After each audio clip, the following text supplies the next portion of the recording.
Diamond Jubilee of this great institute, which has done wonderful service in the cause of science, which has produced so many outstanding results, and have taken out patents for a number of industrial processes. The transfer of technology has been very considerable, and it has been a very great pleasure for me to watch the progress of this institute.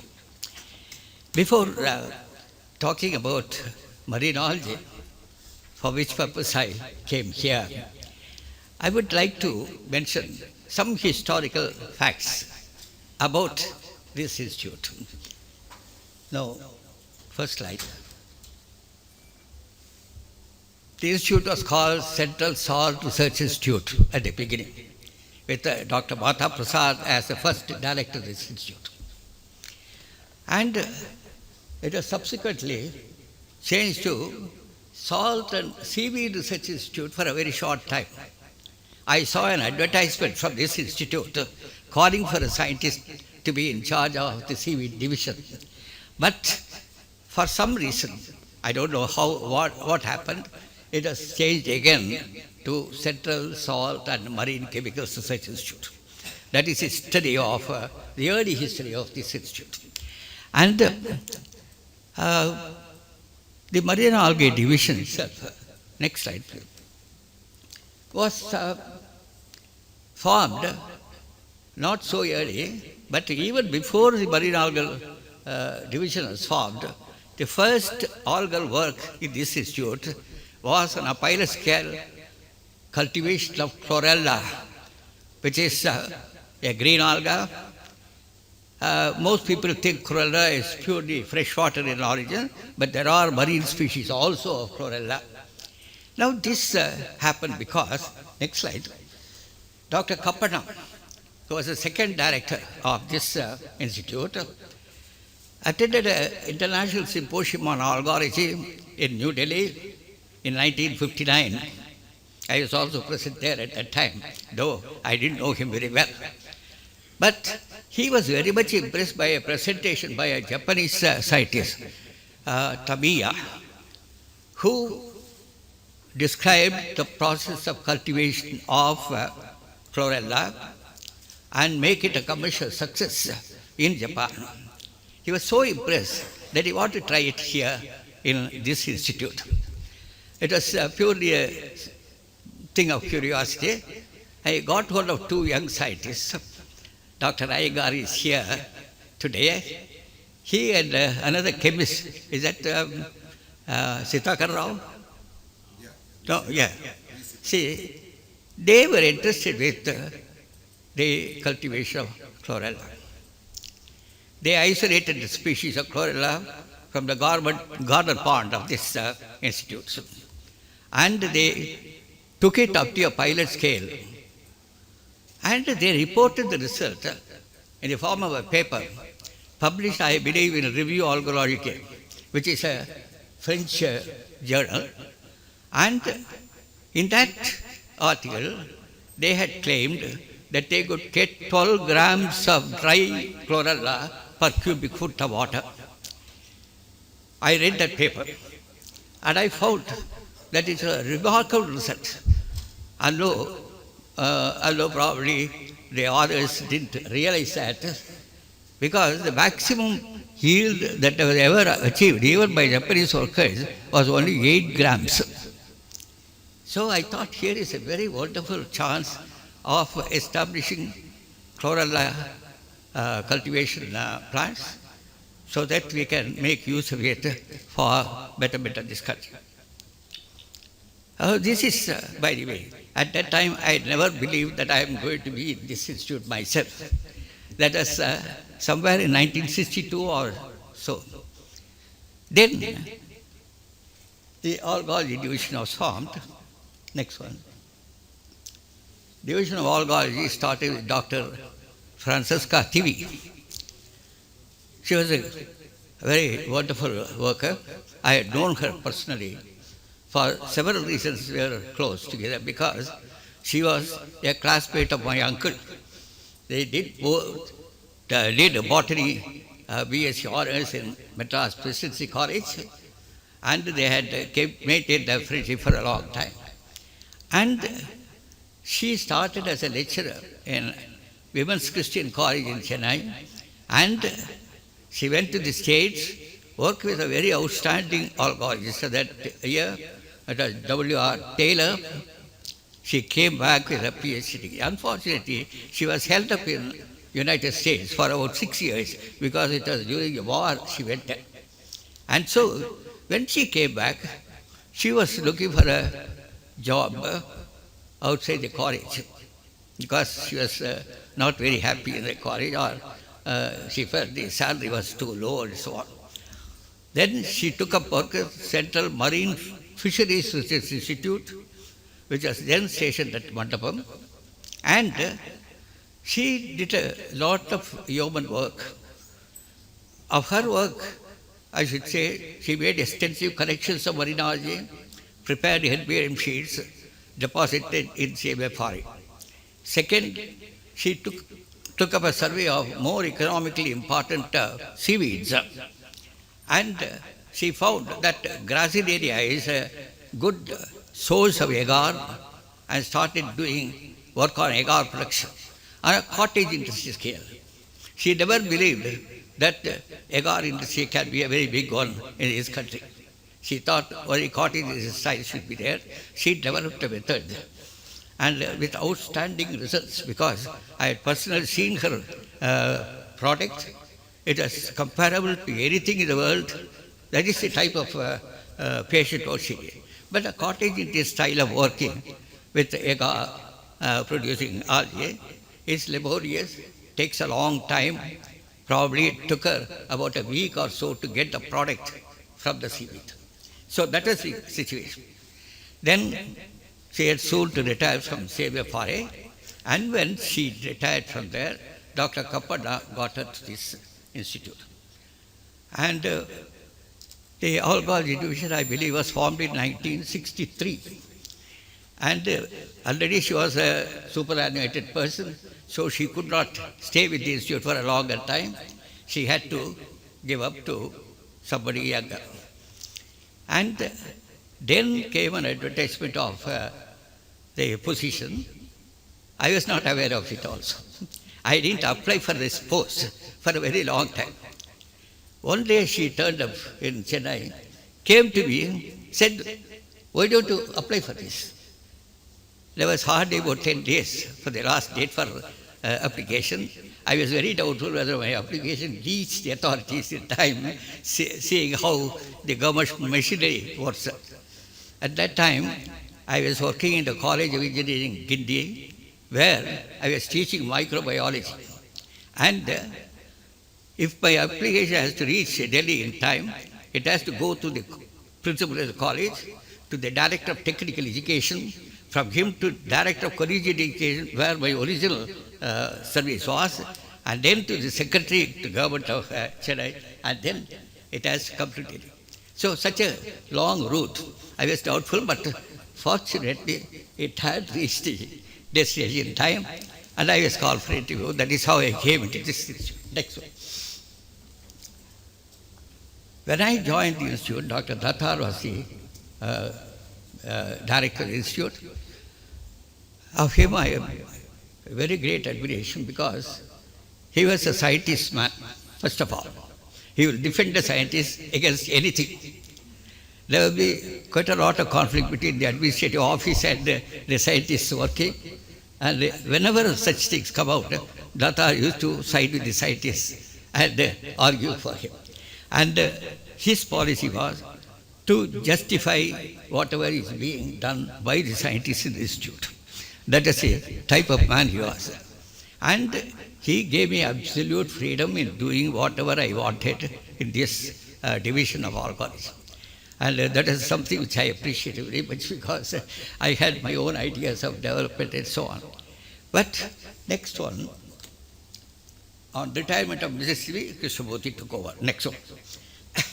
Now, I had two mandates. One was to survey seaweed resources of India and make a quantitative estimation of the seaweeds available.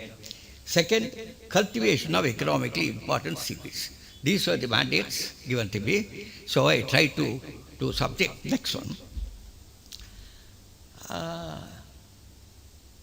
There must be something earlier. It doesn't matter. Now, one of the early projects entrusted to me by the executive committee of the institute was survey the drift seaweed along the coast of India. I was not very happy about that type of work because I thought it may not bring anything useful. But still, as a mandate, I had to take up that. And Dr. Datar also told me, it is up to you to do this work or not. Because the executive committee has suggested this. So why don't you give a try?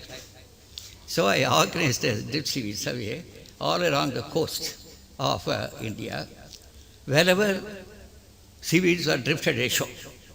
I selected about 5 or 6 stations, and I had to man these stations. And we had only to appoint somebody to collect the seaweeds and make a report. And I posted one in Porbandar, another in, I think it was in Fort Oka or Viravan, whichever it is.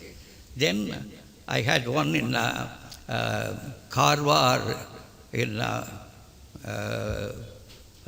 what is now called Karnataka. And then I had one in Quellon in Kerala, one in Pamban, Verrier Mandapam, which was manned by one, and one in Visakhapatnam. These were the stations. And I gave my own instructions to them. I asked them to collect the seaweeds on a systematic basis, which will be statistically accurate. So I asked them to make samples, random samples, not really random, they are prefixed areas from which samples are to be collected, and then they have to be sorted out into algae which yield agar, and algae which yield alginates, and other algae, so that the data will be more meaningful. Because our objective was to utilize these seaweeds for producing some products. So that is the way it started. And I found that quite a number of very interesting results came out of it. And when I published the results, no less a person than Dr. Doty, who was working in Hawaii, who wrote to me saying, I wanted to organize such a type of work in my own place. Somehow I couldn't get down to that. He said, congratulations. That is the report. I was really surprised because I didn't think the data will be much. But as it did give indication as to the seaweed wealth that we can come across in a regular survey, and so I went on with that.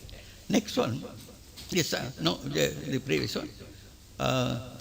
Some selected seaweeds were taken for study of the morphology, development, life history, so that we should know, if ever we take any seaweed for cultivation, we should know everything about that seaweed.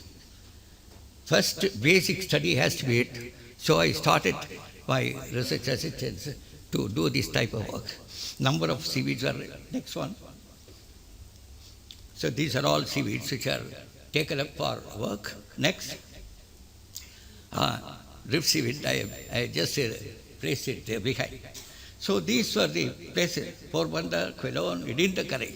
That's a very interesting shore, which is very abundant in seaweed productivity, but unfortunately very dangerous and very risky shore for anybody to work there, because it's such a rocky shore. The rocks extend far into the sea. Actually, it's a sort of thing which prevents fishermen to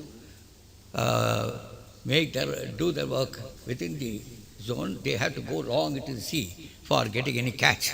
That side of them, but abundant in seaweed growth. So that's another thing. So these are the things which, next one. Experimental cultivation of some economic seaweeds was undertaken, and a field station was established in Mandapam in South India. I will explain why Mandapam. In my tour over the coast of India, I found the most ideal places for cultivation of seaweeds constituted the lagoons in connection with about 28 islands occurring in Gulf of Mannar. This would be the most ideal place because a lagoon offers a very good environment. It is not disturbed by high waves or even tidal march. It is not disturbed by stormy sea. There are several storms which have hit the South Indian coast. They have never affected these lagoons in these islands. So I thought that's a place where I have. In open sea, there is always danger of the waves washing away the seaweed that is growing on the ropes. Then stormy weather will also be very dangerous because you won't get any return. Harvesting will be very poor. So that is why I chose this place. At that time, many people criticized me, saying, "You are a Madrasi, you want to have everything done in Madras state." That is not the real intention. I wanted the most ideal places for cultivation of seeds. Unfortunately, we have lost that opportunity now because all those islands have come under the marine park. A marine park agency is there. It is a trust. They don't allow you to go into that place, do anything. So we have lost the chance. We should have done it even before the marine park was formed. Technology was available even before that. I will come to the next one. First experiments were carried out on long line ropes. You see, that picture is not of Grasslaria edilis, which I started with. It is another species similar to the Grasslaria tikwaki, because I would like to say one thing here. Outside of Japan, the cultivation of seaweed was undertaken by us in India, by this institute. That is one thing you have to remember. And the first experiments on such culture was made in Mandapam, and it was reported in Botanica Marina, which is a journal coming out of the Netherlands. So this was our first study. There was later a review of seaweed cultivation work by Matheson, who was in Halifax in Canada. He, in his overview, mentioned my paper as the first to be published on the subject of cultivation of seaweeds. That is a paper which I presented at a symposium in this institute in 1965 itself, when I joined this institute, and that was on seaweed culture, principles and problems. That was the paper, where I foresaw a number of problems you may get in seaweed culture, and I wanted to take care of all those problems when launching on a cultivation program. It is not actually a report of my practical work, but it was a preliminary paper which seemed to have been the first paper ever published in this matter. So it's something which happened that way. Next. See, fragment culture on rope nets was finally adopted. And that is what it was. Why fragment culture? That also I have to say here. See, when I was given this task of cultivation of seaweed, everyone was thinking, how am I going to get the spores out of these plants, grow them, and so on. I tried that also. Some techniques are made, and we tried with the spores of Gracilaria and Gelidiella, two very important seaweed resources, because they are yielding agar. Now, long ago, around about 1950, I made an observation while working on the estuarine region of river Adyar near Madras. And in this estuarine region, a number of seaweeds were occurring as small fragments. And in course of time, during a year, they were growing into larger masses. That was reported. As it happened, it was the first report of such a happening. And later on, one Oswald from South Africa cultured fragments in the laboratory, showed that the fragments can proliferate and grow into a larger size. So these were the basis of fragment culture. It has been successful. I also tried to compare what would be the effect, the relative benefit of spore culture and fragment culture. I found spore production is enormous. Taking Grassleyria, for example, you may get about 8,000 odd spores from a small fragment of the plant. Whereas in fragments, Grassleyria at the best it can give you about 200 fragments. So it looked as though it is more beneficial to use spores than fragments. But then the reality was it is much easier to work with fragments. Already you have got a small lengthened thallus. It can proliferate at a great rate and it can grow very quickly into large size plants.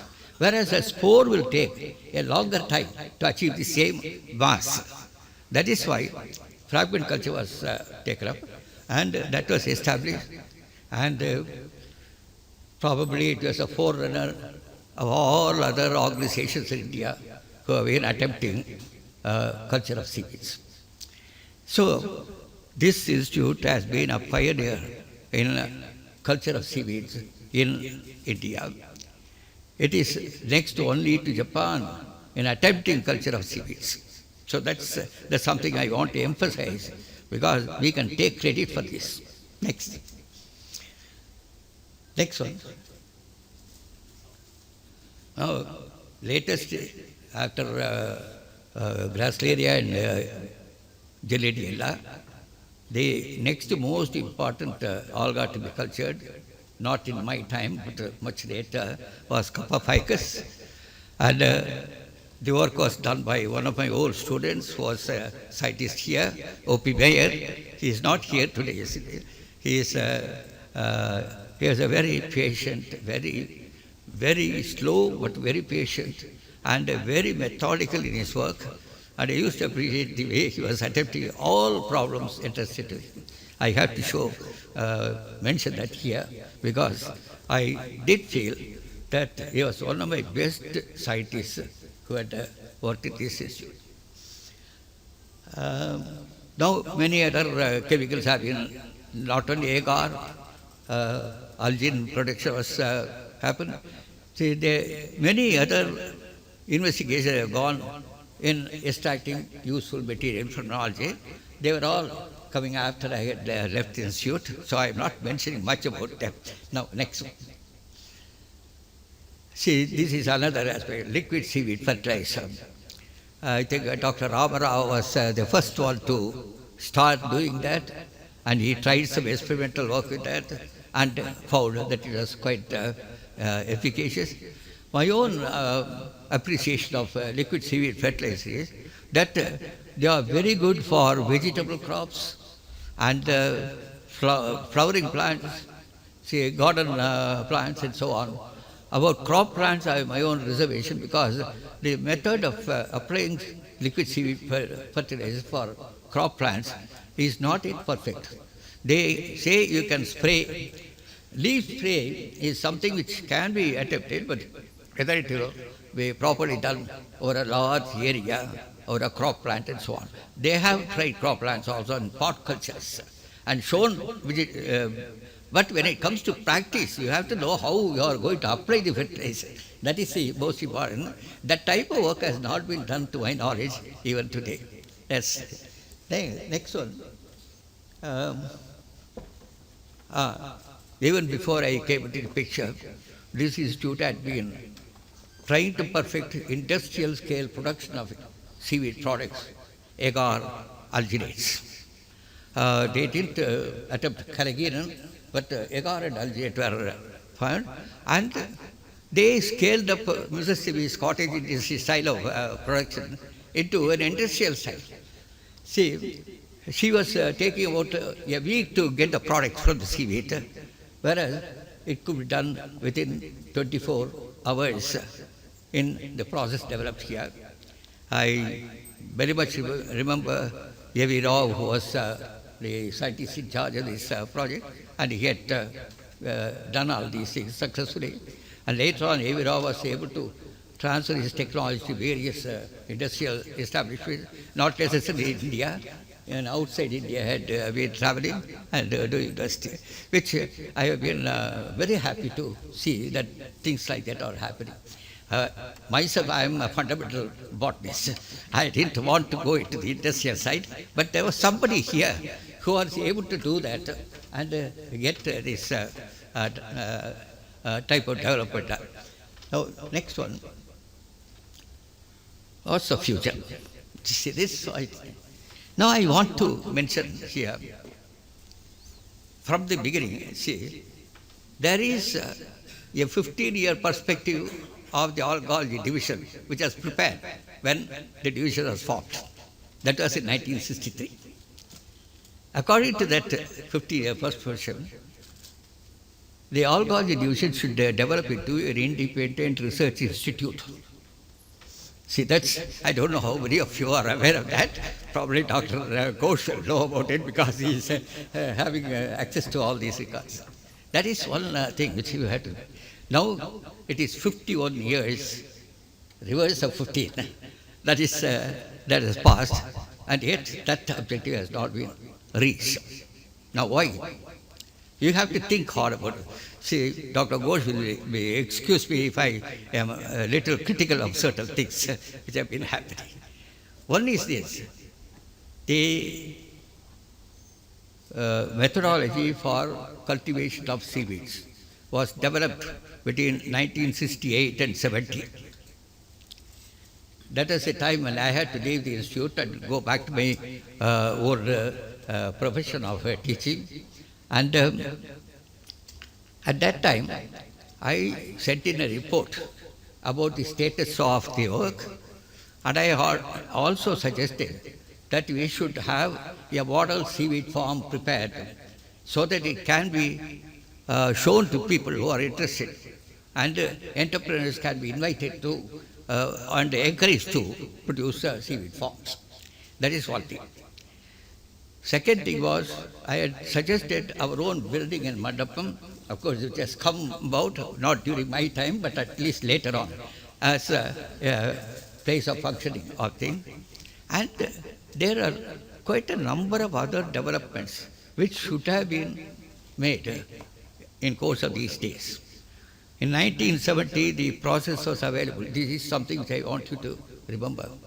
And the process was taken up on a large scale only with the advent of Kappa ficus, which was sometime in the 2000s, only within last decade. What happened from 1970 up to 2000? And I found there was a repetition of the seaweed culture work. How long can an experimental cultivation go on? It should have been, the expansion of this into a form should have taken place in 1970. And it has taken more than 30 years for it to come into fruition. See, this is something which I regret because I thought my note on experimental form would have been taken place there itself. It has not. So trying different areas, different methods of manipulating the rope, whether it's going to be a rope plate, whether it is going to be an extensive network, all these are of no significance. You should have thought of it earlier. So 30 years is a long time before a research result is translated into practice. So this is one criticism I have to make. I hope you don't feel somehow affected by this. Then another thing is, even in the 1970s, genetical work in seaweeds has been carried out in a number of places. Japan was leading that. And the Americans and the Canadians were also doing that. We have not done it even today. Third, molecular type of investigation of seaweeds lacking in India. Thus, great advances have been made in the case of several economic seaweeds like Laminaria, Cordus crispus, then Porphyra. Extensive work has been done in Porphyra. We have 5 or 6 species of Porphyra in our country. So far, that has not been taken up for serious cultivation. Then, see, molecular biology and biotechnology are to be applied to seaweeds. And I hope that in future at least, even beginning right this year, if it can be done, it will be a very great thing. Quite a lot of model work has been carried out in other countries. They are available. Many of these works are available in the network. So it should be possible for you to catch up with this. And this is a very important development which should be there if all colleges should have its own research institute. See, this is the point I want to make. And we are yet not dealing with all the available chemicals from seaweeds. Seaweeds are a source of a number of fine chemicals. Number of enzymes of very unique character. And if you study the genomes of some of these seaweeds, very interesting results have been obtained. But we have not done anything in this country. So this is something which has to be taken up immediately with great care. And I hope in Dr. Ghosh's own time, All College will have its own research institute. Thank you.